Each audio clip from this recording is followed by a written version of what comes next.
Operation چنگیز خان 3 دسمبر 1971 کی شام کو پاکستان ایئر فورس کی جانب سے انڈین ایئر فورس کے فارورڈ ایئر بیسز اور ریڈار تنصیبات پر کیے گئے حملوں کا کوڈ نیم تھا۔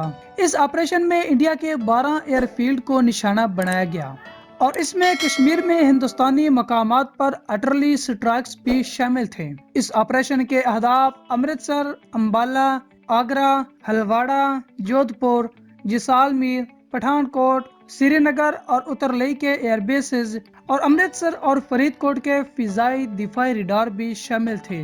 اس آپریشن کے ایئر مارشل عبد الرحیم خان تھے، جبکہ اس آپریشن میں فرسٹ 2 ویوز میں 36 ایئر کرافٹ اور تھرڈ ویو میں 15 ایئر کرافٹ نے حصہ لیا، جبکہ دوسری طرف انڈین ایئر فورس کے کمانڈر پرتاپ چندر لال تھے۔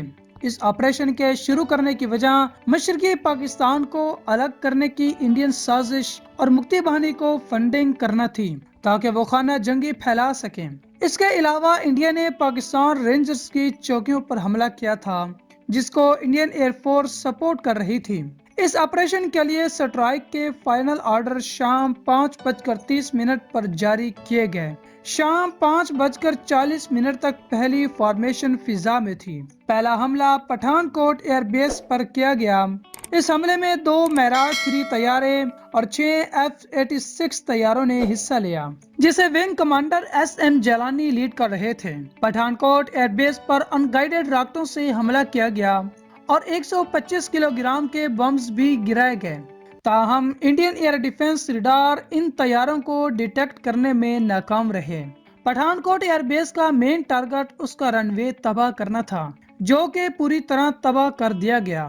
اس مشن میں زیادہ مزاحمت کا سامنا نہیں کرنا پڑا کیونکہ انڈین ایئر فورس نے کسی مداخلت کو نہیں روکا تھا۔ پاکستانی طیاروں کو صرف اینٹی ایئر کرافٹ گنز کا سامنا کرنا پڑا۔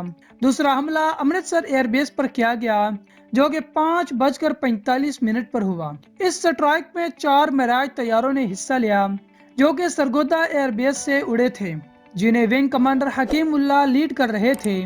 اس حملے میں 500 کلو گرام کے بم استعمال ہوئے۔ امرتسر ایئر بیس کا رن وے بری طرح تباہ کر دیا گیا۔ امرتسر ایئر بیس پر دوسرا حملہ 2 سٹار فائٹر سے کیا گیا، جنہیں wing commander Amjad Khan lead کر رہے تھے۔ انہوں نے امرتسر P-35 ریڈار اسٹیشن تباہ کر دیا۔ تھرڈ ویو میں پاکستان ایئر فورس نے counter air strike Ambala, Agra اور ہلواڑہ پر کی۔ یہ سٹرائک 6 بجے شروع ہوئی اور 1 یا 2 پلین فارمیشن کے ذریعے 10:30 تک جاری رہی۔ ان سٹرائک میں 15 B-57، 4 T-33 اور 1 C-130 نے حصہ لیا۔ اس حملے میں ہلواڑہ کا اچھا خاصا نقصان ہوا اور پاکستان ایئر فورس نے انڈین ایئر فورس کی ریٹیلیشن کی تیاری میں بھی کافی رکاوٹ پیدا کی۔ امبالہ ایئر بیس پر 2 B-57 طیاروں سے حملہ کیا گیا، جنہیں ونگ کمانڈر رئیس رفیع لیڈ کر رہے تھے۔ امبالہ کے رن وے پر 8 بم گرائے گئے۔ امبالہ کی طرح آگرہ ایئر بیس پر بھی اسی شام 2 B-57 طیاروں سے حملہ کیا گیا، جنہیں ونگ کمانڈر یونس اور فلیٹ لیفٹیننٹ مظہر بخاری اڑا رہے تھے۔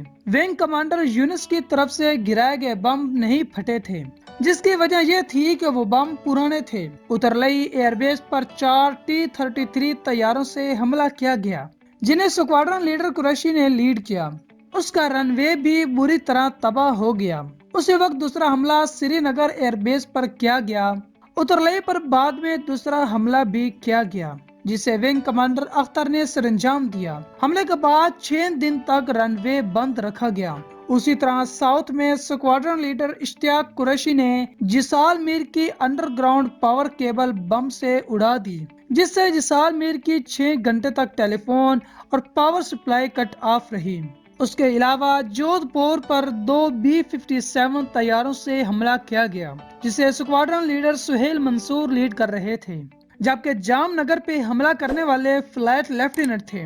ان حملوں کے بعد انڈیا کے لیے فوری ریٹیلیٹ کرنا ناممکن ہو گیا تھا۔ اس سارے آپریشن میں 12 ٹارگٹس پہ 183 بم گرائے گئے، جن میں سے 120 نے کامیابی سے ہٹ کیا۔ ان حملوں میں انڈیا کے کافی طیاروں کو بھی نقصان پہنچا۔ یہ آپریشن پوری طرح کامیاب رہا تھا، لیکن اس وقت کی حکومت کی اوور آل حکمت عملی فیل ہو چکی تھی۔ آپ یوں سمجھ لیجئے کہ ہماری حکومت کی ناکام پالیسی کی وجہ سے پانی سر سے کب کا گزر چکا تھا، جس کا نتیجہ بنگلہ دیش کی صورت میں نکلا۔ تو معزز ناظرین، میں امید کرتا ہوں کہ آپ کو ہماری آج کی یہ کاوش بہت پسند آئی ہوگی۔ اگر پسند آئی ہے تو ہمارے چینل کو سبسکرائب، ویڈیو کو لائک اور شیئر کرنا مت بھولیے۔ ملتے ہیں ایک نئی ویڈیو کے ساتھ، تب تک کے لیے اللہ حافظ۔